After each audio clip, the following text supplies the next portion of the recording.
Hello ladies and gentlemen, I am back on YouTube! And my chair is as creaky as a doorknob. I'm not sure if I'm using that expression right.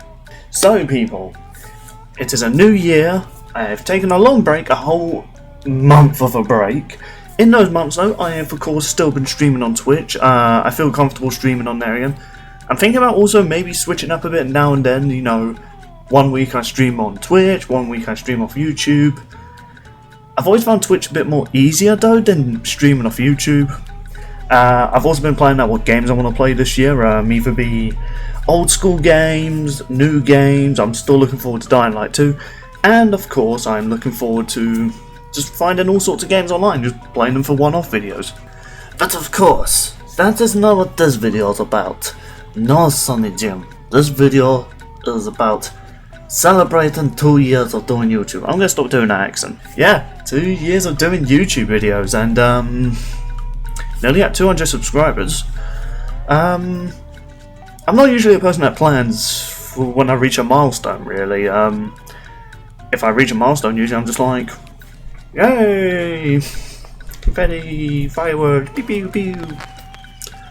But I figured, since I kind of did a video last year with that new series I'm doing, Billy Ween, which is a monthly thing because Halloween's my favourite time of the year, and of course I have my birthday in October. I actually share a lot of people's birthdays, which is funny enough. And I kind of wanted to do a video celebrating me reaching 100 with looking back on all the horror games I've played from last year. But I wanted to talk about specifically for the 2-year milestone, talking about my top 5 favourite Let's Play videos I've made. Or specifically, my entire list of Let's Plays that I've done for the channel, ones that I was the most satisfied with, the most that I got the most funny content from. And no, Daymare is... That's not joining it. I never completed it, and I absolutely hated it. So... yeah, Daymare won't be on here because I never completed the game and I didn't like it. And this is only going to be top 5 because I'm really bad at making top 10 videos short. I tend to make them too long. My last one was nearly an hour long. I feel like that was a little bit much. So I'm just going to cut right to the chase now. These are my top 5 favourite Let's Plays I've done for this channel. Enjoy. Number 5. Parasite Eve. A surprising game to say the least. I'm usually not blind to nostalgia when it comes to the PlayStation, the original Xbox, the PlayStation 2 and Xbox 360. I can look at an old console and be like, you are a bit outdated. There are plenty of games I loved that I used to play a lot as a kid. I can't see myself playing a lot of them now because I just feel like their controls are just so dated. Like after playing Mario Odyssey, I really find it hard to go back and enjoy Mario 64. It's probably an unpopular opinion, but I just feel like, why bother playing that when there's clearly a better game? In saying that though, Parasite Eve was a game that some people did recommend me, saying, oh, you may have not liked Dino Crisis, but Parasite Eve plays a bit better. So, what do I think of it? Well, to even get in the top 5, I had a lot of fun with this game. The creepy atmosphere, the controls, and honestly for being a PS1 game it still functions pretty well. I didn't find the controls that difficult to handle. I also like the variation of types of enemies. I even like that he blended both Final Fantasy VII with Resident Evil. It combined both the survival horror elements of like managing your inventory, choosing when to attack and when to save your ammo, while also then combining the tactics side of Final Fantasy VII. That's pretty amazing. I really would like to see more of this in future games. And admittedly, I would have put this higher on the list, but if you saw my Let's Play of it, the final boss fight really took me out of it, and I even just found out after I completed that game that I would have to play through the game from beginning again to get the true ending, the secret ending where you fight Liberation, the PE form that Aya can turn into, or as I professionally named her last year, Blarg. I do find it ironic, a few months after I gave Aya that name, a YouTuber called Blarg started getting popular. I'm not connecting anything, I just find that fucking funny. May Blarg always travel through the years as being the most memorable and memeable characters on my videos. If someone ever wants to go through my Parasite Eve video and just count how many times I went Blarg and send that to me, I will watch that and rank it. But yeah, in saying that though, Parasite Eve was a lot of fun. I enjoyed the bosses, I enjoyed the enemies, and overall it was a good game. For a PS1 game as well, I had fun with it. I might even someday just play in my own time, you know. Albeit if I can even get past the final boss, because that was a bit too difficult for me. Number 4. Little Nightmares 2. It might surprise a lot of you, but I actually really dig these type of games, like Limbo and the first Little Nightmares game. And the first when I saw the trailers to them, I didn't know what to think of them. They were just so weirdly styled, but yet I like the whole game of like, it's a platformer, a puzzle, but you're also kind of at the bottom of the food chain. In games like Mario, you do not feel like you're underpowered or anything like that. You can easily plow through every enemy that gets in your way. And of course you can get power-ups to fight the enemies. Even in certain horror games like Resident Evil, like, even though you start off as completely defenseless, once you get like a shotgun or a magnum or even a grenade launcher, most basic enemies just become grunts from Halo. Little Nightmares 2 though changed that a little bit. Well, more so Little Nightmares franchise as a whole. You're completely defenseless and you just have to avoid everything, try and be smart and stay hidden from them. Little Nightmares 2 took advantage and tried to add some new things to it. For instance, combat. I hated it. I'm being honest, I did not enjoy the combat. Enemies were too fast, your character swung them really slowly. When it was the platforming and the chase sequences, that was why I was like, yes, this is Little Nightmares, not fighting some weird little school kids with little doll heads that you can just bash open, like. And what was it? I know Little Nightmares doesn't give you the entire story, but what was the whole point of that section? It did not tie anything to the story. In saying that though, I loved all the platforming, the puzzle solving, and one thing I love about the Little Nightmares games, it doesn't tell you what's going on. You have to kind of pin the needles in and try and connect the dots and find all the collectibles that could reveal more about this game, in which I don't want to spoil it, because if you collect all those static figures that you come across in some of your travels, you might find out something about good old, what was her name again? 11? You know, the girl in the rain jacket. I'm sure I'll put the image and her name up on screen. I really enjoyed this game, and I also enjoyed the whole aspect of having a companion in this type of world. I feel like in this type of eerie and evil world full of giant monsters, you need a friend now and then. Speaking of friends, my parrot decides to interrupt. You need a friend in this type of apocalyptic world to fight off the monsters and keep like yourself hidden and solve puzzles together. I really hope that when they do a Little Nightmares 3, they kind of continue that on, and I hope we can play co-op with friends, because I can see this being fun to play with friends, like when me and mate played Resident Evil 5 for my channel. So overall, Little Nightmares 2 was absolutely brilliant. I enjoyed it. It didn't make it to number 1, but you know what? It could be on its way there with the sequel or DLC. I've been hearing rumours there's going to be DLC, but we'll see. We will see. Number 3. Halo Infinite. I know, it's really weird seeing a game that's not a horror on my channel. Most of my video game videos are horror games. It's kind of funny to see 1 or 2 games like sneak past like the normal routine of my channel. Halo though holds a special place in my heart. I've been playing Halo since the original Xbox era. I remember playing Halo Combat Evolved and loving it. Halo 2 I still consider to be the best Halo.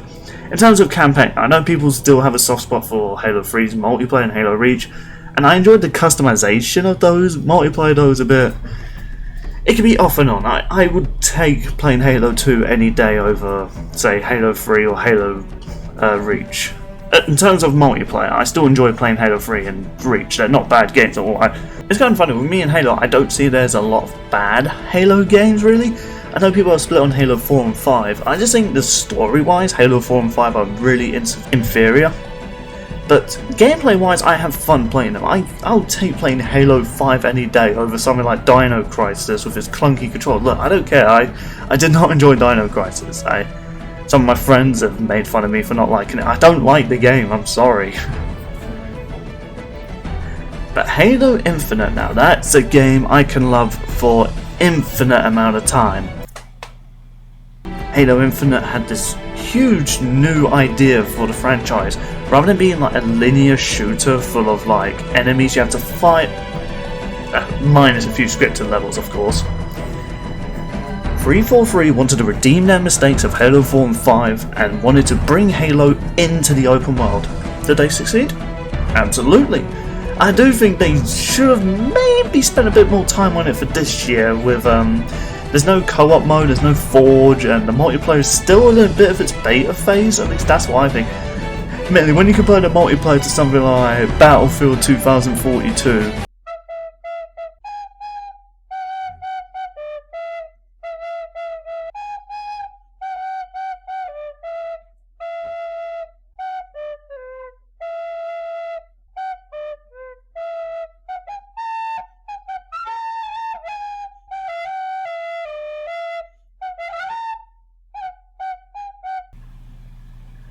they released that in beta form, and they were going to release the game a month after that. People say Halo Infinite's multiplayer isn't finished. Halo Infinite's campaign though was absolutely beautiful. You got really cool villains, you got this really big open world full of loads of lore and stories. It encouraged you to explore and discover much about this ring and the factions you're fighting. Admittedly though, I do kind of wish there was more like a faction versus faction thing, like in Halo Combat Evolved, where you had the Sentinels, you had the Covenant, the Marines, and the Flood, and then you were just in the middle of all that. It would have been nice if there was a bit more of that, because every enemy is against you, and all the human enemies are your only allies. It would have been cool if you could find like Grunt allies, or the Covenant, or hell, even like some elites and brutes that have abandoned the Banished.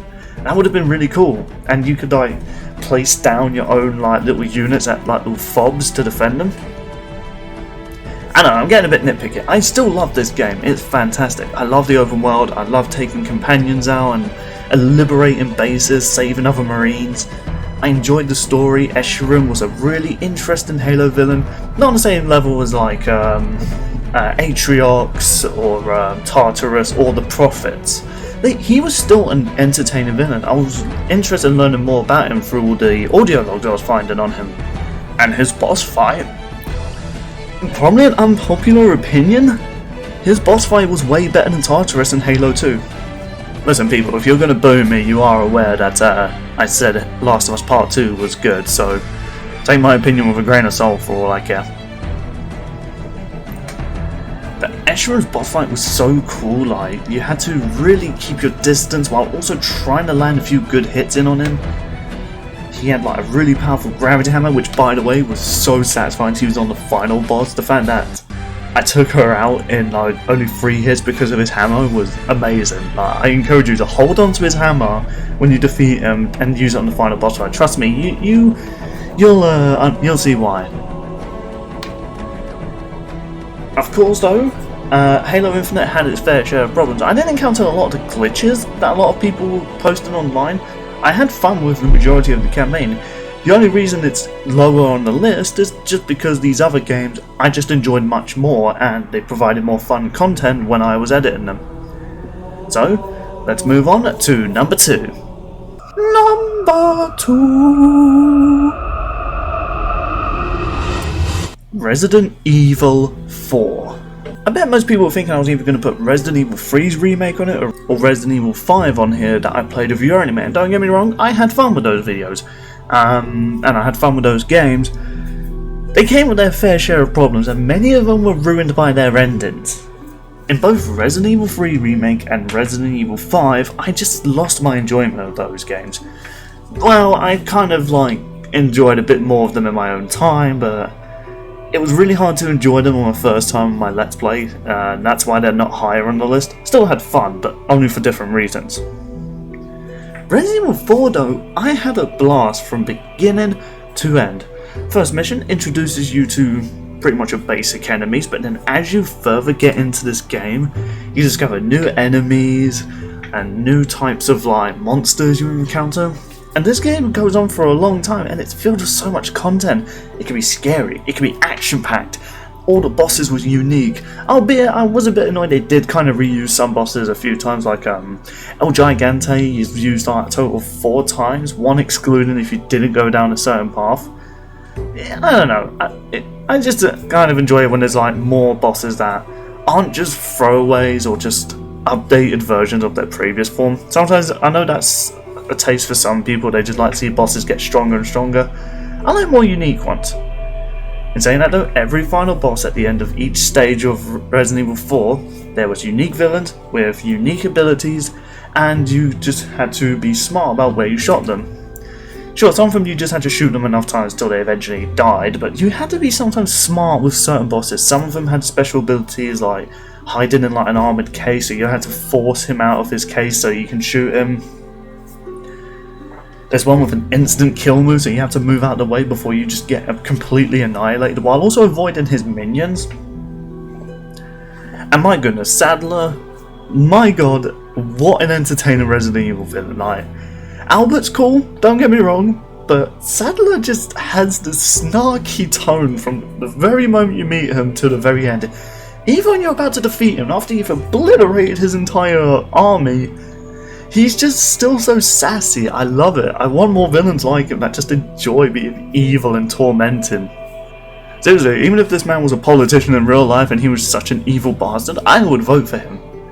Hashtag, make England Sadler again.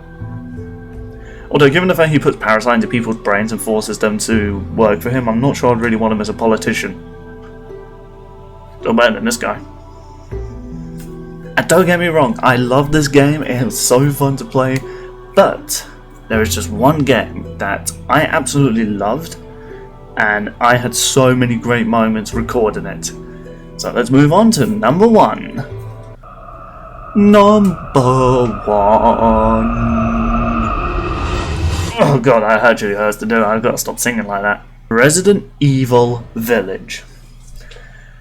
I really had fun recording this game. The reason I enjoyed this so much, and the fact I put it number 1, is because of the build up towards it. I've been playing Resident Evil since 2019, when I played the second remake, and then I went ahead and played the first one. The remake of it, because the first one's a bit outdated. I even played the original Resident Evil 3, and just like with Resident Evil 1, I kind of just prefer the remastered over it, because it functions better and plays better, and I'm just used to the controls, I guess. Resident Evil 8, much like my love for Resident Evil 4, just had so many things going for it. Unique bosses, unique characters, fun villains that just enjoyed being evil.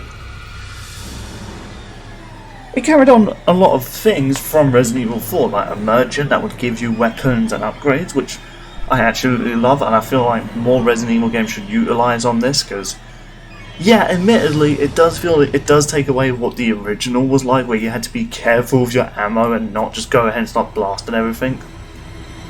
But I feel like both Resident Evil 4 and Resident Evil 8 both had their action-packed segments, but also their horror elements. Each level kind of built up this new horror that you would be fighting. When you arrive to the village, you start walking and slowly, and you discover these weird demonic wolf people. I can't remember what they were called. I think they were called Lycans or something like that? I think it was Lycans, yeah, I think it was. But then as you got to Lady Demetres's castle, Lycans became a thing of the past, and you had to worry about her daughters, the witches. They could both just appear and disappear out of nowhere. They could swarm you with their bugs and just grip you with their hooks and just throw you about. When Lady Demetres got involved and she showed off her claw arms, that was really intimidating. She gave off this nemesis/tyrant vibe from the previous Resident Evil remakes. Angie and Donna were building up these really creepy little doll-like figures, and the hallucinations you'd see, especially that freaking fetus.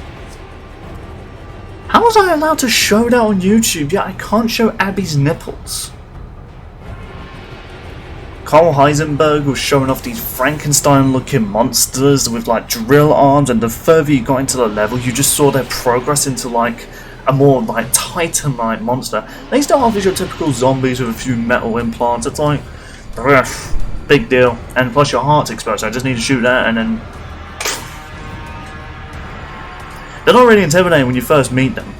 But as you progress and they get more armor and more weaponry, they slowly become pretty intimidating, and even unless you had like a special magnum or grenades to deal with them, you're in for a tough fight. So it's usually best to try and avoid them or try and get their weak spots.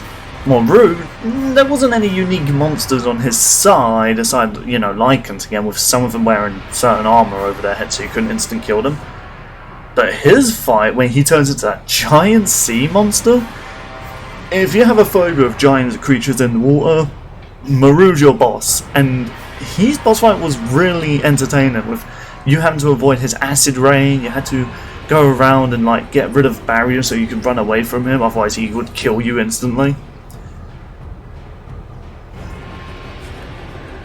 Though, unfortunately, what I don't like about this game, and to be fair, this is a nitpick, and it's only because Resident Evil 4 just had a more entertaining main villain, but Mother Miranda was kind of boring as a big threat, you know, the big antagonist. Take for instance Sadler. Every moment you defeated a boss or you confronted him, he would always torment you and mock you on your progress.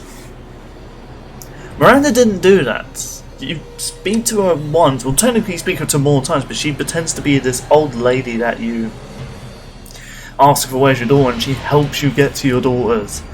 And there's even this twist of her trying to recruit you into her family by terminating her other family members, Lady Demetresque, Donna, and Maru. But why was she doing that? That was the only thing I never understood. Why was she doing all this?